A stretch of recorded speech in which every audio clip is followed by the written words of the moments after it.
의대 정원 확대에 의사들이 강력히 반발하고 있는 가운데 대한전공의협의회가 비상대책위원회 체제로 전환했습니다. 다만 집단 행동에 나설지에 대해서는 입장을 밝히지 않고 있는데요. 일각에서는 사직서 투쟁에 나설 것이란 전망도 나오고 있어서 정부는 강경 대응 방침을 계속 강조하고 있습니다. 취재기자 연결합니다. 김혜은 기자. 네, 사회정책부입니다. 네, 앞서 대한의사협회가 비대위 체제로 전환했고요. 전공의협회도 비대위 체제를 결정했다고요. 네, 그렇습니다. 대한전공의협의회는 어젯밤 온라인 총회에서 비상대책위원회 체제로 전환하기로 결정했다고 밝혔습니다. 회장을 제외한 집행부가 모두 사퇴하고 비상대책위원회 체제로 의대 증원 정책에 대응한다는 겁니다. 다만 파업 등 집단행동 여부에 대한 공식적인 입장은 밝히지 않았습니다. 한꺼번에 단체 행동에 나서자는 의견과 병원별로 개별 대응하자는 의견 등이 팽팽히 나뉜 걸로 전해졌습니다. 일각에서는 전공의들이 이달 말 진행되는 병원과의 계약에 응하지 않는 사직서 투쟁에 나설 거라는 전망도 나옵니다.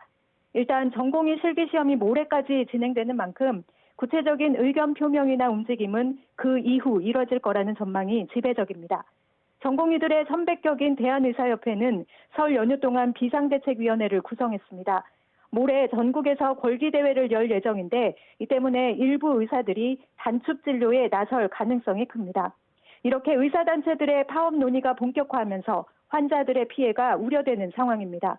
특히 전공의들이 파업에 나설 경우 대학병원 응급진료나 취약시간대에 진료 차질이 불가피해서 환자들의 피해가 우려됩니다. 네, 정부는 의사들의 단체 행동에 대해서 강경 대응 방침을 밝혔는데요. 이런 기조는 계속되는 거죠? 네, 그렇습니다. 정부는 일단 전공의협의회가 단체 행동 계획을 표명하지 않은 것에 대해서는 다행이라고 밝혔습니다. 하지만 전공의들이 파업을 하지 않겠다는 입장을 밝힌 것도 아닌 만큼 이에 대한 대비에 주력하겠다고 강조했습니다. 정부는 전공의들이 사직서 투쟁에 나서는 상황에 대비해서 사직서를 수리하지 말라고 병원 측에 지시를 내렸다고 밝혔습니다. 그러면서 전공의들이 자신들의 진로를 바꿔가면서까지 극한 투쟁으로 가지 않도록 대화와 설득에 나서겠다고 강조했습니다.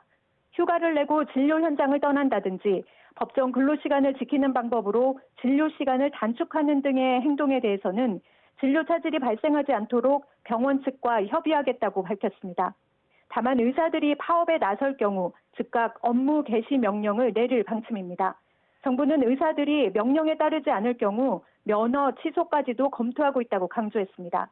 또 환자들의 피해를 최소화하기 위해 비상진료 체계를 가동하고 지자체별로 응급진료 체계를 구축하고 있다고 밝혔습니다.